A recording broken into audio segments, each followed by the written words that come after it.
Kasus anak walet jatuh dan mati di lantai sering terjadi di hampir semua gedung walet. Pemilik RBW sering menemui kasus seperti ini. Ada anak walet yang masih hidup, namun banyak juga yang sudah mati kering jadi bangkai. Anak walet mati di lantai disebabkan oleh beberapa hal. Baiklah, akan saya jelaskan berikut ini. Anak walet yang jatuh dan mati bisa diklasifikasi menjadi 3 kelompok usia. Pertama, anak walet yang sudah siap terbang, seluruh bulu sudah lengkap, tampak bulu sayapnya sudah panjang dan runcing. Jika hinggap di papan sirip, kedua sayapnya menyilang seperti gunting. Anak walet ini hampir bisa terbang. Usia anak walet ini sekitar 40 hari. Tinggal menunggu waktu tidak lama. Namun sayang, sebelum terbang anak walet itu kedapatan mati di lantai. Kedua, anak walet yang sudah tumbuh bulunya namun masih pendek. Bulunya baru tumbuh sekitar 1 cm sampai 2 cm. Itu disebut bulu muda. Anak walet ini usianya sekitar 20 sampai 30 hari.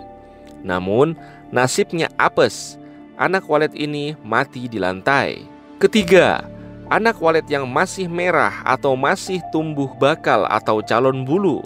Anak walet ini masih seukuran ibu jari tangan, berusia sekitar seminggu sampai 2 minggu. Nasibnya juga malang. Anak walet ini kedapatan mati di antara tumpukan kotoran walet. Seperti diketahui, terhitung sejak menetas hingga bisa terbang, anak walet perlu waktu 45 hari. Pada rentang ini, suatu masalah bisa terjadi. Ini termasuk masa yang rawan. Artinya, keselamatan anak walet di masa pertumbuhan ini sangat menentukan untuk fase berikutnya.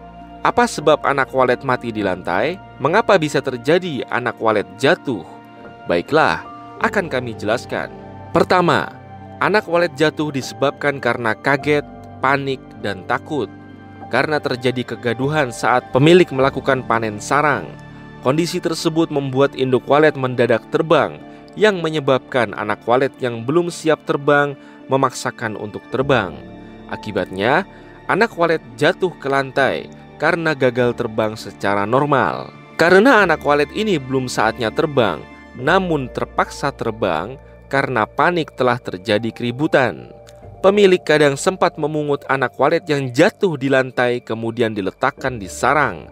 Namun, anak walet itu nekat terbang lagi dan jatuh ke lantai lagi.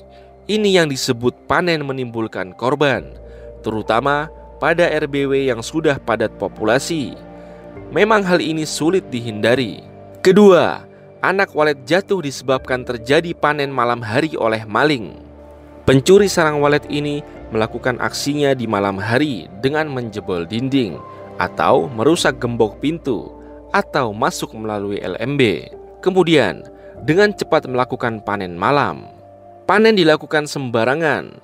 Semua sarang dipanen habis. Tak peduli ada telur dan atau ada anakan, dipanen semua. Di sini malapetaka terjadi. Telur dan anak walet yang masih merah berserakan di lantai. Anak walet yang sudah agak besar terbang secara terpaksa, akhirnya juga jatuh di lantai. Kondisi saat itu gelap membuat banyak korban berjatuhan. Esok harinya, pemilik mendapati banyak telur pecah dan anak walet berjatuhan mati di lantai. Ketiga, anak walet yang sakit atau kelaparan akan jatuh di lantai. Biasanya ini terjadi pada musim kemarau panjang, di mana induk kesulitan mendapatkan makanan untuk menyuapi anaknya. Akhirnya, anak walet mati lemas karena kelaparan. Tubuhnya membiru, ada yang mati di sarang, ada yang mati jatuh ke lantai. Kasus anak walet kelaparan juga bisa terjadi pada musim hujan yang ekstrim. Pada musim ini, terjadi kelangkaan serangga kecil makanan burung walet. Sebab, serangga tidak berkembang biak akibat suhu dingin dan hujan yang turun terus-menerus. Yang terjadi, induk walet kesulitan mendapatkan makanan untuk anaknya. Ketika musim hujan ekstrim ini berlalu, serangga kembali akan berkembang biak dan induk walet akan mendapatkan makanan yang cukup. Keempat, anak walet sengaja didorong keluar sarang agar jatuh ke lantai. Siapa yang mendorong? Yaitu walet dewasa pendatang baru dari tempat lain. Walet dewasa itu kabur dari gedung asalnya atau goa walet sebab dilakukan panen rampasan. Burung walet mengalami stres karena sarangnya hilang, sedangkan dalam perutnya sudah tersimpan telur. Sebagian induk walet akan membuang telurnya dimanapun. Sebagian induk walet akan masuk ke RBW lain. Nah, di dalam RBW ini, si induk walet mencari sarang untuk meletakkan telur. Apabila di sarang itu sudah ada telur, induk walet ini akan menitipkan telurnya. Maka kadang ada 3 butir telur dalam sarang. Apabila di sarang itu sudah berisi anak walet, kadang walet pendatang baru ini nekat merebut sarang tersebut dengan cara yang kejam, yaitu membuang anak walet keluar sarang. Setelah sarang kosong, walet nakal ini akan segera meletakkan telurnya. Kelima, anak walet jatuh ke lantai karena ketakutan datangnya predator tikus atau tokek yang akan memangsa. Anak walet yang masih merah tidak mampu menyelamatkan diri, sedangkan anak walet yang sudah agak besar akan berusaha terbang. Namun, karena belum waktunya, yang terjadi, anak walet ini akan jatuh di lantai. Semoga materi ini bermanfaat. Salam sukses petani walet Nusantara.